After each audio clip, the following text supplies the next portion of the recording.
Bonjour et bienvenue dans le channel AWS en français. Dans cet épisode, je vais vous montrer comment faire un tunnel SSH avec AWS System Manager, Session Manager. Oh là là, ça fait beaucoup de mots d'un coup ça. Donc essayons d'expliquer ce qu'on veut faire.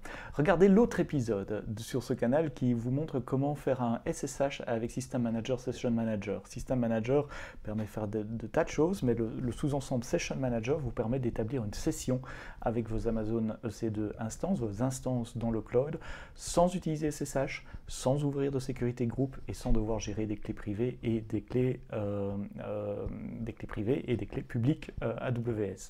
Alors, une fois qu'on a cette connexion SSH, on peut faire des choses un peu plus avancées. Par exemple, on peut faire du port forwarding. Alors, en SSH, c'est quoi le port forwarding? C'est un truc que j'utilise depuis des années, qui permet d'utiliser SSH pour se connecter sur un premier host et à partir de là, refaire une connexion vers quelque chose d'autre.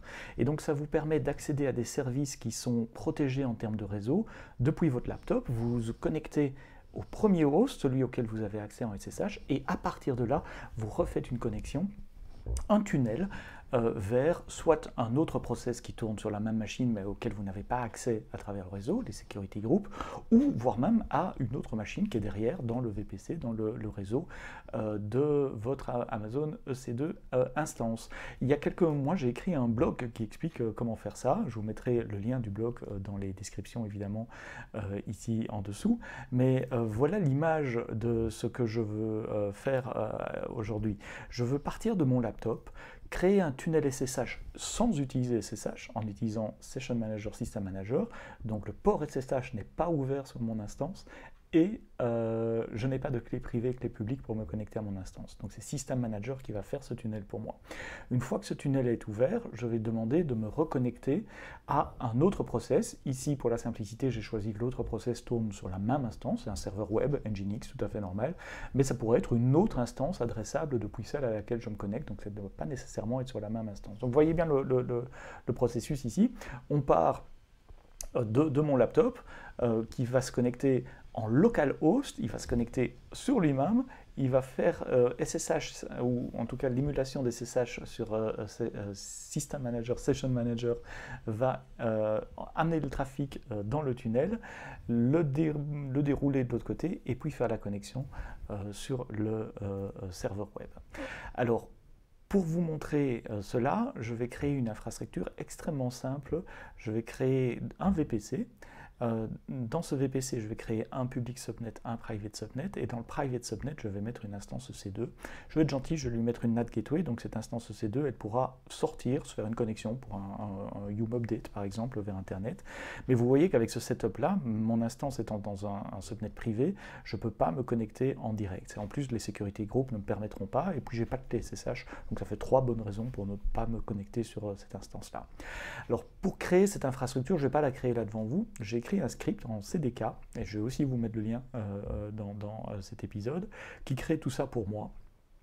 Et sans aller trop dans les détails, le CDK, c'est un système qui permet de définir son architecture comme du code. Ici, c'est du TypeScript, mais ça marche aussi avec Python ou avec Java, par exemple. Je crée mon VPC sur une availability zone, parce que c'est une démo. Dans la vraie vie, ça serait probablement 2. Je vais aller chercher le private subnet qui a été créé pour cela. Je vais créer un rôle IAM, parce que pour que System Manager fonctionne, il faut que l'instance ait un rôle qui se permette de se connecter, qui permette à l'instance de se connecter à System Manager, et je vais rajouter une manage policy, donc une policy gérée par Amazon qui s'appelle SSM Manage Instance Core. Une fois que j'ai cela, je crée un petit script user data. Vous savez, c'est ces scripts qui sont exécutés au moment du boot, qui vous permettent de configurer votre instance ou d'installer des applications. Ici, il est super simple. Je vais chercher le dernier agent SSM juste pour être certain. Je l'installe, et puis j'installe aussi un Nginx, et comme c'est un Amazon Linux 1 ici, je fais un check config, sinon ça sera un système control pour s'assurer qu'il soit démarré à chaque reboot et qu'il soit démarré cette fois-ci. Voilà, j'ai tous mes éléments. Maintenant, il ne me reste plus qu'à créer mon instance EC2. Je choisis la dernière version d'un Amazon Linux Image, une instance de type Burstable 3, donc T3, dans le subnet que j'ai créé avant avec le rôle et le user data. Alors, pour faire tout ça, moi j'utilise Visual Studio Code. Et une fois que vous avez le code dans votre environnement, il suffit de faire un CDK deploy pour déployer cela. Notez qu'ici, je vais déployer sur une région qui n'est pas la région par défaut de ma ligne de commande. Donc, je mets la région en variable d'environnement avant. Il va détecter les changements. Il va me dire, ah, attention, on va créer ça, ça, ça, ça. Et ici, mon stack est déjà déployé. Donc, il me dit, ah, il n'y a pas de changement, je ne fais rien. Et ça, c'est l'adresse de mon stack. Pourquoi est-ce que j'ai déjà déployé mon stack? Parce que ça prend un tout petit peu de temps de créer le VPC, de créer la NAT Gateway, etc. Donc je ne voulais pas attendre dans ce tuto pour vous montrer comment ça marche. Et donc j'ai déjà l'instance qui a été créée ici. Remarquez 2-3 petites choses pour vous montrer que je ne triche pas. D'abord, elle a effectivement le rôle IAM qui a été créé. On va l'ouvrir dans un autre tab et vous allez voir que c'est un rôle qui a une policy, c'est Amazon SSM Manage Instance Core et rien d'autre. Ensuite, je vous montre les security groups. Il a un groupe qui s'appelle défaut et qui ne permet de ne rien faire par défaut, comme son nom l'indique. Donc il n'a pas, dans les inbound roles, je n'autorise que les connexions rentrantes si ça vient du même security group. Donc uniquement les autres machines qui sont dans le même security group. En outbound, j'autorise n'importe quoi. Donc il n'y a pas de SSH, c'est ça que je voulais montrer.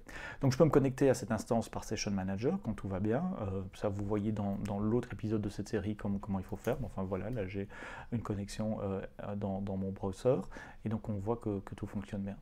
Donc ici je vais établir le tunnel. Tiens, j'aurais pu montrer, si je reviens là, je pourrais pu montrer que Nginx fonctionne. Et est démarré.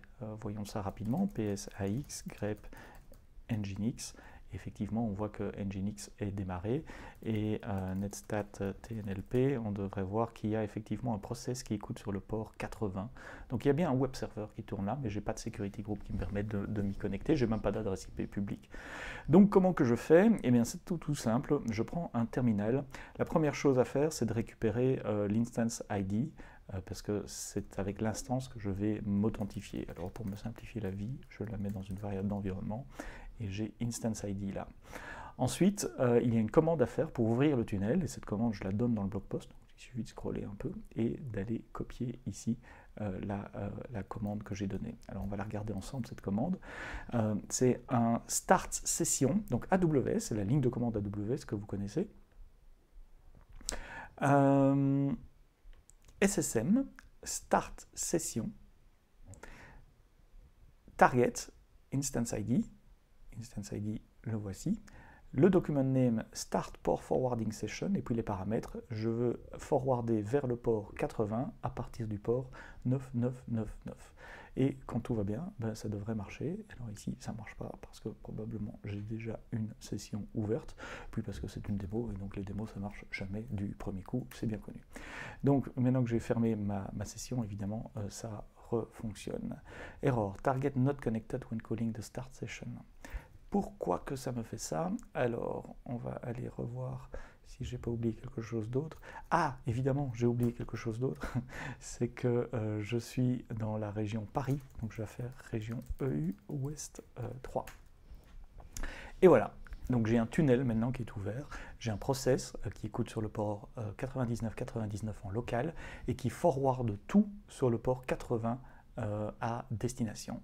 Et la preuve, c'est que si je me connecte sur localhost 9999, je me retrouve sur le Nginx qui tourne sur mon instance. Donc c'est exactement ce que je vous avais dit. Le web browser se connecte sur le tunnel, la commande SSM fait suivre le trafic dans le tunnel et puis la renvoie sur le système de l'autre côté. Donc si vous avez envie d'essayer ça chez vous, vous prenez mon petit script CDK, vous faites un CDK deploy et puis vous suivez les instructions qui sont dans le blog en anglais, mais très facile à comprendre. Encore une fois, voici le setup qui a été fait pour l'occasion. Donc on a un tunnel qui est ouvert par le Session Manager tunnel et qui va écouter en 80 tout ce qui se passe de ce côté-là, sur mon laptop, et puis qui va faire suivre dans le tunnel jusqu'à l'autre côté pour reprendre le SSM agent et puis Nginx de l'autre côté. Voilà, j'espère vous avoir appris comment utiliser AWS Session Manager, System Manager, Session Manager, l'ordre de l'importance, pour créer des tunnels pour vous connecter sur des services qui ne sont pas exposés dans le réseau. Tout ça sans utiliser SSH et sans utiliser de clés privées, clés publiques ou de bastionless, donc en simplifiant grandement votre configuration et le management de votre configuration. J'espère que ce tuto est utile pour vous. Parlez-en autour de vous, partagez-le sur les réseaux sociaux. N'hésitez pas à me faire part de votre feedback. Voici mon Twitter et mon GitHub où vous pouvez trouver le code et vous pouvez me parler et me dire de quoi vous avez envie pour la prochaine fois. À très bientôt pour un prochain épisode et d'ici là, quoi que vous codez, codez-le bien.